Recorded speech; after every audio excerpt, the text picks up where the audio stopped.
느헤미야 9장 29절. 다시 주님의 율법을 복종하게 하시려고 경계하셨으나 저희가 교만히 행하여 사람이 준행하면 그 가운데서 삶을 얻는, 다른 말로는 생명을 얻는, 이렇게 해석해도 됩니다. 생명을 얻는 주님의 계명을 듣지 아니하며 주님의 규례를 범하며 고집하는 어깨를 내어밀며 목을 곧게 하여 듣지 아니하였습니다. 이렇게 조상들이 지은 죄를 고백을 하는 겁니다. 우리가 이렇게 환난을 당하고 포로로 잡혀가기까지 어떠한 범죄를, 어떠한 삶을 살았는지를 회고하면서 회개 기도를 하는 거죠. 거기 보시면 어떤 단어에 주목을 해야 되냐면, 사람이 준행을 하면, 그러니까 사람이 주님의 말씀을 지키면 그 가운데서 삶을 얻는, 생명을 얻는, 그러니까 주님이 우리에게 주신 계명은요, 사람으로 하여금 생명을 주는 말씀이에요. 생명을 얻게 해요. 이 생명을 얻게 하는 이 말씀을 주님이 우리에게 주셨는데, 근데 이 말씀을 준행을 해야 되는 거예요, 우리는. 준행함으로 그 생명을 우리는 얻게 되는데, 조상들은 주님의 말씀에 순종하지 않고 마음을 교만하게 품고 하나님의 말씀을 실행치 않고 고집을 피웠다는 거죠. 고집하는 어깨를 내어밀며 고집스럽게 자기의 생각과 자기의 이 악한 정욕과 하나님을 향해 적대적인 마음을 가지고 목을 곧게 하여 주님의 말씀에 순종하지 않았다는 거예요. 하나님 말씀을 우리에게 주실 때 그 말씀을 듣고 지켜 행하라고 말씀을 들려주시는 거예요. 그 말씀을 왜 지키라고 하시냐면, 내가 주는 그 말씀을 지켜 행하면 너희가 생명을 얻게 된다, 이렇게 말씀을 하시는 거예요. 그러니까 하나님의 말씀 자체는 우리로 하여금 생명을 얻게 하는 거예요. 근데 이 생명을 얻기 원한다면 우리가 지켜 행해야 되는 거예요. 듣기만 하고 행치 않으면 아무 소용이 없는 거죠. 오늘날 우리는 많은 하나님의 말씀을 듣습니다. 그러나 듣기는 듣지만 지켜 행하진 않지 않습니까? 그 말씀을 듣는 거로 만족하고 끝나면 안 돼요. 말씀을 듣고 지키고 행해야지만 구원을 받을 수가 있는 거예요. 왜냐하면 이 말씀 자체가 우리로 하여금 생명을 주게 하기 때문에. 그래서 하나님은 우리로 하여금 멸망받지 말고 너희가 생명을 얻기 원한다면 내 말을 들어야 된다는 거예요. 하나님은 우리가 멸망받지 않고 우리를 구원시키시기 위하여, 우리로 하여금 생명을 주시기 위하여 말씀을 지켜 행하라고 말씀하시는 거예요. 그래서 율법을 주신 거예요. 여러분, 신명기 18장 5절 보시면, 너희는 나의 규례와 법도를 지켜라. 사람이 나의 규례와 법도를 지켜 행하면 그 행함으로 인하여 살 것이다, 이렇게 말씀하셨어요. 그러니까 이 율법은 우리를 괴롭게 하는 게 아니에요. 율법은 우리를 힘들게 하는 게 아니에요. 율법, 하나님의 이 말씀은 우리로 하여금 생명을 얻게 하는 거예요. 그래서 이 말씀을 지켜 행하라는 거예요. 누가복음에 보면 율법사가 예수님을 시험합니다. 계명 중에 어떤 계명이 제일 큰 계명입니까? 라고 율법사가 예수님을 시험하는 거예요. 자기 율법의 지식을 이렇게 자랑을 하려고, 사람들 앞에 드러내 보이려고 예수님을 테스트하는 거예요. 그랬을 때 예수님께서, 너는 율법에 뭐라고 기록되어 있고 너는 그것을 어떻게 읽고 있느냐라고 물었어요. 예수님은 직접적으로 답변하지 아니하시고 오히려 그 율법사에게 되물으신 거예요. 그러니까 이 율법사가 자랑질 좀 하고 싶었는데 예수님이 역으로 질문해 주시니까 아주 유창하게 답변을 한 거예요. 하나님을 사랑하고 내 이웃을 내 몸처럼 사랑하는 것이 온 율법의 하나님의 가르치심이다라고 율법사가 아주 정확하게 대답을 했어요. 그랬을 때 예수님이 하신 말씀을 보세요. 네 말이 맞다. 그러나 이를 행하라. 알고만 있으면 안 돼. 율법사. 알고만 있고 행하지 않으면 안 된다고. 너 그렇게 알고 있지? 그렇다면 그것을 행하라. 그리하면 살 것이다라고 말씀하신 거예요. 율법사는 계명을 잘 알고 있었어요. 우리처럼. 저와 여러분도 잘 알고 있잖아요. 하나님의 말씀을. 근데 행하지는 않아요. 주님 뭐라고 말씀하시죠? 그것을 행해야 돼. 그래야지만 너가 살 것이다. 이렇게 말씀하신 거예요. 여러분, 그리고 마태복음에서 그 젊은 청년에게 주님 하신 말씀이 계명을 지키면 살 것이다. 이렇게 똑같이 지금 율법사에게 하신 말씀과 이 젊은 청년에게 하신 말씀이 똑같아요. 율법을 지켜라고, 이것을 행하면 살 것이다. 그 율법사에게도 말씀하시고 그리고 젊은 청년과 똑같은 대답을 해주신 거예요. 그러니까 율법은 하나님의 말씀은 우리를 살리는 말씀인 거예요. 요한복음 8장 51절 보시면 진실로 진실로 내가 너희들에게 말하는데 사람이 내 말을 지키면 죽음을 영원히 보지 않을 것이다. 이렇게 말씀하셨어요. 그러니까 하나님의 말씀은 우리 보고 듣고 깨달으라고 주신 말씀이 아니에요. 듣고 지키라고 주신 말씀이거든요. 듣고 지키라고 주신 말씀이에요. 우리는 듣기만 들으면 자기가 뭔가 된 줄 알아요. 깨달음으로 자기가 그 진리 안에 들어가 있는 줄로 있더라니까요. 사람들이. 그게 아니에요. 여러분 100번 들어도 1000번 들어도 10,000번 들어도 지켜 행하지 않으면 아무 소용이 없는 거예요. 마태복음에 기록된 말씀 알고 계시죠? 7장에 내 말을 듣고 행하는 자가 있고 내 말을 듣고 행치 않는 자들이 있는 거예요, 여러분. 여러분들은 어떤 자가 되시겠어요? 말씀을 듣고 행하는 자가 되시겠어요? 말씀을 듣고 행치 않는 자가 되시겠어요? 말씀을 듣고 행치 않는 자는 참으로 어리석은 자다. 참으로 어리석은 자다. 그는 모래 위에 집을 짓는 것과 같다. 이렇게 말씀하시죠. 모래 위에 집을 짓는 사람 있습니까? 모래 위에 집을 짓는 사람들은 사람들이 다 비웃죠. 모래 위에 절대 집을 지을 수가 없죠. 근데 주님의 말씀은 듣고 행하지 않는 자는 모래 위에 집을 짓는 것과 똑같다고 말씀하신 겁니다. 근데 오늘날 우리는 말씀을 잘 듣고는 있는데 행치는 않아요. 행치 않는 자, 모래 위에 집을 짓는 것과 같다라고 말씀을 하시는 거예요. 우리는 본성적으로 율법을 지킬 수 없는 본성을 갖고 태어났어요. 정말 우리는 하나님의 말씀을 행할 수가 없는 자로 태어난 자들이에요. 우리 모두가 다. 하나님은 하나님의 율법을 지킬 수 없는 자들에게 지키라고 율법을 주신 거예요. 그러니 지키려고 하니까 얼마나 힘들겠어요. 왜냐하면 우리 안에는 하나님의 율법을 대적하는 본성이 있거든요. 이것은 태어날 때부터 우리 안에 이 본성이 심어진 거예요.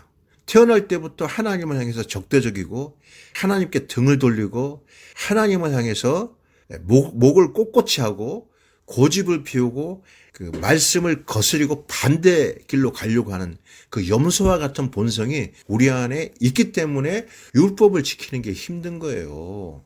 여러분 로마서 그 7장 10절에 보면 이런 말씀이 있어요. 생명에 이르게 할 그 계명이 생명을 주는 계명이라고 말씀하셨죠. 생명을 주는 계명이 바로 하나님 말씀입니다. 율법입니다. 생명에 이르게 할 하나님의 그 계명이 도리어 나를 사망에 이르게 하는 것이 되었도다. 이렇게 고백하고 있거든요. 그러니까 하나님의 그 말씀, 지키면 생명을 얻게 하는 말씀이 나로 하여금 사형 선고를 내린다는 거예요. 왜 사형 선고를 내리냐면 그 율법을 지킬 수 없는 본성을 갖고 있기 때문에 하나님 말씀을 지킬 수가 없는 거예요. 그러니까 율법은 나에 대하여 사형 선고를 내린다는 거예요. 근데 그 율법은 우리에게 생명을 주는 율법이거든요. 생명을 주는 말씀인데 말씀을 볼 때마다 그 말씀대로 살지 못하는 내가 드러나면서 너는 사형이야 라고 사형을 선고한다는 거예요. 그래서 사망에 이르게 한다는 거예요. 그 7장 12절을 보면 바울이 이렇게 얘기합니다. 그렇지만 하나님의 말씀은 거룩하고 하나님의 계명도 거룩하며 의롭고 선하도다. 이 의롭고 선한 계명이 하나님의 말씀이라는 거울 앞에 나를 딱 비춰보면 그 거울은 나로 하여금 사망을 선고한다는 거예요. 딜레마죠. 하나님이 왜 나에게 이러한 계명을 주셨는가? 왜 이러한 계명을 주시면서 이렇게 힘들게 지키라고 하시는가?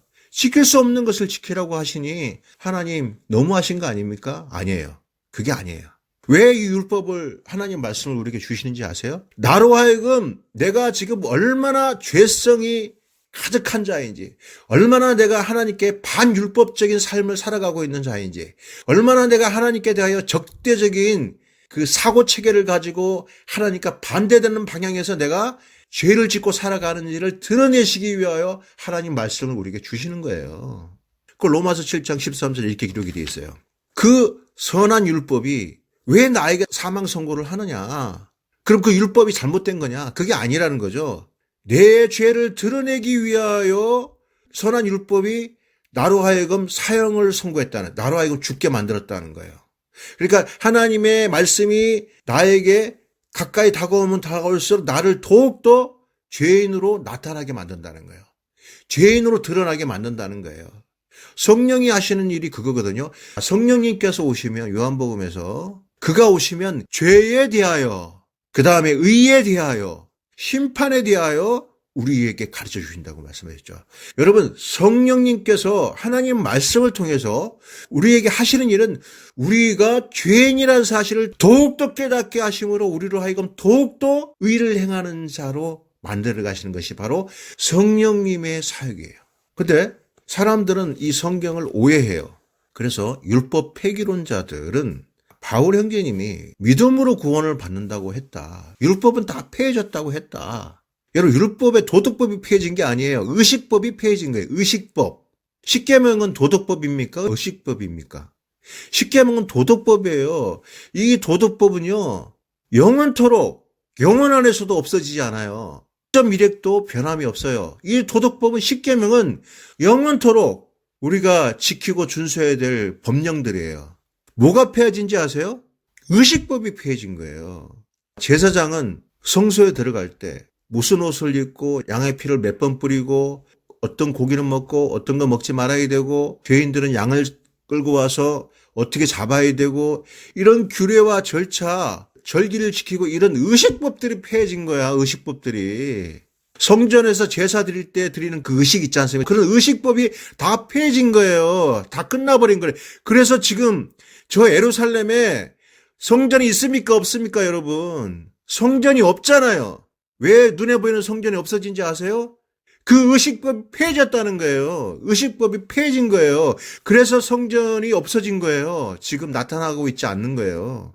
그 의식법의 이들은 성경을 오해하는 거예요. 믿음으로 하나님의 율법이 폐했다 주장을 하는 겁니다. 그래서 믿음으로 율법을 지키는 도덕법에서 그 도덕법에서 해방되었기 때문에 우리는 율법을 지키지 않아도 믿기만 믿으면 구원과 영생을 받는다라고 가르치는 거예요. 믿음으로 구원을 받기 때문에 우리가 비록 잘 못 살고 잘 못 행해도 구원은 받는다 이렇게 가르치는 겁니다. 여러분, 완전히 도덕률 폐기론자들, 율법 폐기론자들은 정말 악한 자들입니다. 여러분, 사악한 자들이에요. 이렇게 사람들을 잘못 가르쳐 수많은 사람들을 지옥으로 보내고 있지 않습니까? 그 대표적인 예가 누굽니까? 저 구원파에 있는 사람들. 구원파의 교리가 어떤지 아세요? 구원파. 우리는 죄를 용서함 받았기 때문에 다시는 죄를 회개할 필요가 없다. 미래의 죄까지 다 용서받은 것이다. 이렇게 죄를 회개하지 않게 만들어요.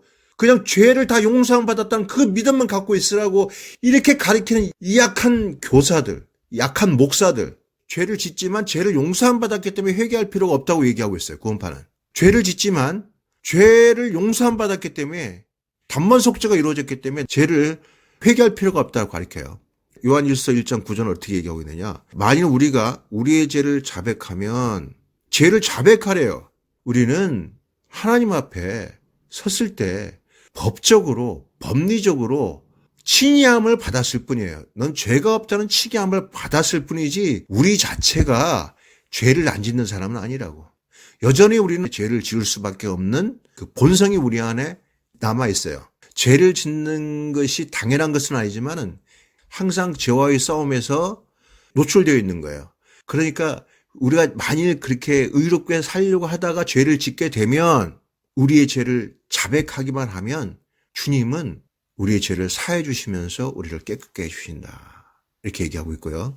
10절은 만일 우리가 죄가 없다라고 한다면 우리의 모든 죄가 다 용서받았다. 그래서 나는 이제 회개할 필요가 없다. 이렇게 말을 한다면 그는 하나님을 거짓말하는 자로 만든다는 거예요. 그리고 그 요한일서 2장 1절을 보면 왜 내가 너에게 이 편지를 쓰냐면 너희로 하여금 죄를 짓지 않게 하기 위하여 이 편지를 쓴다고 지금 얘기하고 있잖아요. 이 말은 뭐냐면 성도가 비록 예수님을 믿고 거듭이 났다 할지라도 우리는 죄를 짓는 자들이기 때문에 죄를 짓지 않게 하기 위하여 이 편지를 지금 쓰고 있다라고 지금 얘기하고 있는 거거든요. 다시 이제 원래대로 돌아갈게요.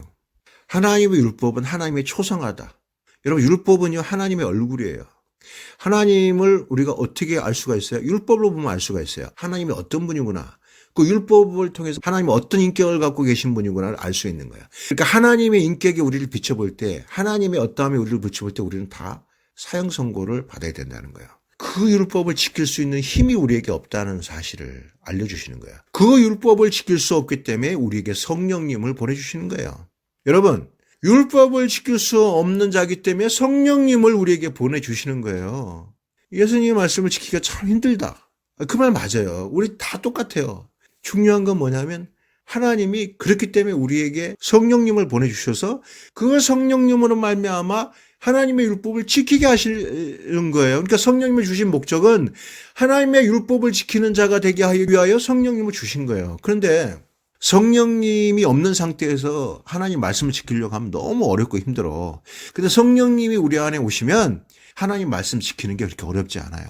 성령님을 주신 목적은 우리로 하여금 하나님의 율법을 지키게 하기 위하여 성령님을 주시는 거거든요. 로마서 3장 31절에 이런 말이 있어요. 그런즉 우리가 믿음으로 말미암아 율법을 폐하는 자가 되었느냐? 그런 게 아니다. 여기 분명히 기록되어 있죠. 믿음으로 말미암아 율법을 폐하는 자가 되었느냐? 그게 아니다. 할 수 없다. 도리어 율법을 굳게 세운다. 믿음으로 말미암아 율법을 더 굳게 지킨다고 지금 얘기하고 있잖아요. 예, 제가 이 얘기를 엄청 많이 했어요. 이 로마서 3장 31절 말씀. 믿음으로 율법을 폐하느냐? 그럴 수 없다. 도리어 더 율법을 굳게 지키는 자가 되는 것이다 라고 바울 형제님이 이 말씀에 딱 찍어놨잖아요. 근데 율법 폐기론자들은 이런 말씀들이 눈에 들어오질 않는 거예요. 무조건 믿음으로 구원을 받는 거야. 믿음으로 한 번에 구원을 받아버렸어. 한 번에 구원 받은 거야. 이렇게 악하게 가르친다는 거죠. 믿음으로 말미암아 율법을 폐하는 것이 아니라 믿음으로 말미암아 더욱더 성령님의 은혜로 말미암아 율법을 지키는 자가 아주 조금씩 되어지는 거죠.